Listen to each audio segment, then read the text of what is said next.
I'm not sure if this is exactly a straightforward question, but I enjoyed the way you described back in the 1920s when mankind didn't know about electricity, so they saw the thunderbolt and they worshipped it as God, and then they realised they got smart and then they harnessed it and it turned into electricity for them, for us. And how do we know that maybe in decades or a few centuries what you're describing as quantum physics and how we can't understand it completely, like 100%, how do we know that in a few decades or centuries we could completely understand it and that we could discover that God isn't underpinning it and it's just physics or science, as you say? Lovely question. Lovely. You see, I have to be equally open. I don't know. Maybe. You see, the thing is, if you are truly a scientist, you must be open. You mustn't say, no, my eyes are shut to this and I don't want to listen to that. I know everything. I don't know everything. I don't know anything, frankly. But I must be open. So when somebody says, maybe in the future you discover a better way of explaining neuroscience and consciousness and quantum without a reference to this thing called spirit. Suppose you'll do that. I say, possible. I am open. Why not? At the same time, I say, look, this is the reason why people are thrilled. People like Richard Feynman used to go around. The reason why people are thrilled by this discovery is because this is what comes out of quantum mechanics that is the most thrilling. It says, if I can stretch it a little bit, we guarantee that the underpinning to this world is non-material. We guarantee. This is what comes out of modern physics. So this is the nearest I can get to saying, no, there is something else at play, and not material world, which can be explained in material terms, which is very much at the bottom of. But at the same time, we must always be open. Maybe in 10 years' time, I'll have to rethink and say, oh dear, all this airy-fairy stuff, nonsense. We've sorted it out. But at the moment, everything is pointing to the other direction, saying, no, do you know why it's pointing in the direction? Science is struggling. To make sense of consciousness, they struggle. To make sense of quantum mechanics, they struggle. Do you know how they are linked? This is how science progresses. It shows convergence. You must converge. Do you know how the convergence comes? It comes from neuroscience and quantum mechanics. Two different fields, biological field, physical field. Do you know how they come together? This is another unusual feature of quantum mechanics. It says, without a conscious observer, the universe cannot come into being. You say, oh, how did this come up?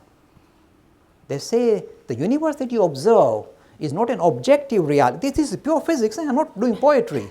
The universe that you see in front of you is not an objective reality. It's a participatory function. You bring into being. A conscious being brings. So how did consciousness come into physics? It turns up in no uncertain terms. So you see, there is not only that this is something exciting and unusual, it actually brings convergence of two major fields of sciences, neuroscience and physics, quantum. It brings them together because with the word consciousness appearing. That's why my tutor, Roger Penrose, loves writing books on consciousness and quantum. He's trying to link, he sees there is a link there. He's struggling because he doesn't have Hindu background. Oh yeah, it's all right, let him struggle.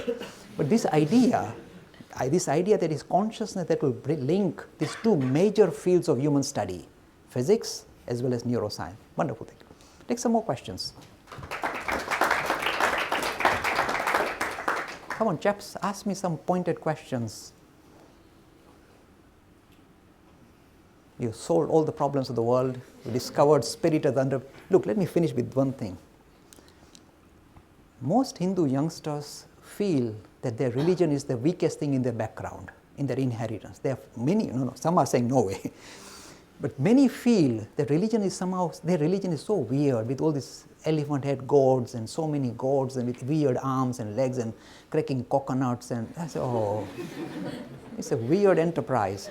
And when they want to discuss religion or philosophy in their school, in the college, in the university or at the place of work, hopefully later on you'll find work, all of you with the present financial trouble, we don't know.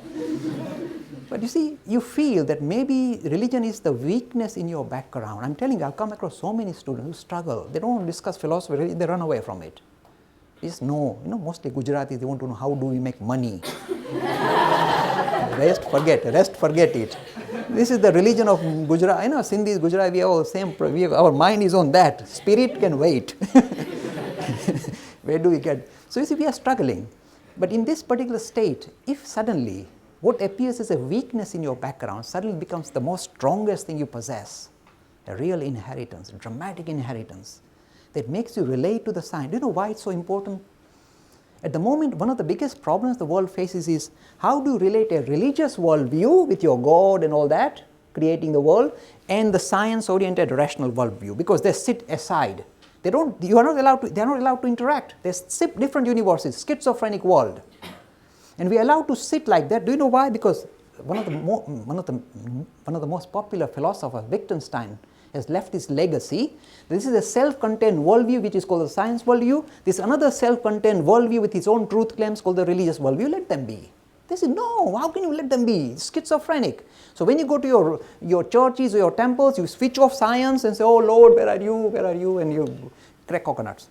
And when you come out of the church, you don't crack coconuts, you will have problems. When you come out of the temple, you go into your science laboratory, says, religion, just focus on rationality. We go from one hypothesis to another hypothesis. This is science, we love it. So you forget about all this God thing. You live in a schizophrenic world. And this need to reconcile a religious worldview with a science-oriented worldview is very necessary in this century. It will happen. Do you know how it will happen?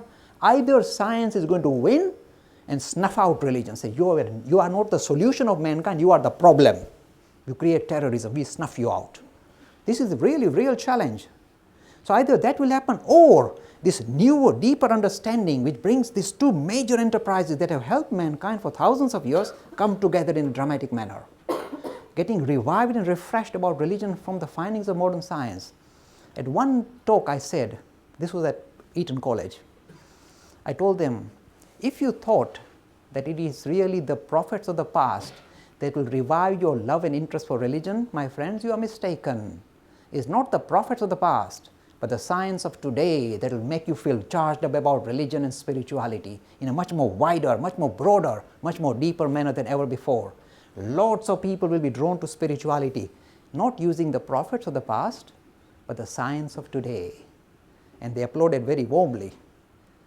And this is what modern youth is looking for. They are trying to make sense of spirituality in a non-religious guise. They are fed up with God now. He comes with too much baggage. You know, God comes with baggage. If there's God, then why there is suffering and all these problems? And he says, oh no, it's like that. He's not like that. Something is wrong with this particular approach in spirituality. A theistic approach is under attack. And this non-theistic approach, looking at the nature of reality, digging deeper and discovering something non-material at the heart of reality, it charges up everybody. When I tell somebody, do you believe in God? And they say, no. I tell him, do you believe in yourself? And they go, yeah. I say, caught you. That's where spirituality sits. It is your innermost nature. Discover who you truly are, the thing that is looking out through your eyes, this consciousness. Just focus on that. That is where your God sits. That is your essential nature. This is the modern way for spirituality to evolve.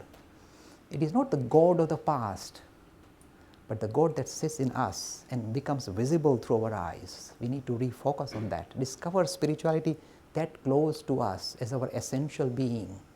And this is where the modern youth find the ideas of Hinduism very thrilling. Nobody has told them stuff like that before. That, you know, when you like music or science, you are no less spiritual than a person who takes his name against a religion. You are equally spiritual. You are trying to rediscover spirituality in a mode that fits your own makeup. You like science, you like this, go for it, my friend. You will invoke spirituality in your life through this focused discipline. We go for it. I think I should finish with that. Thank you very much indeed. Thank you.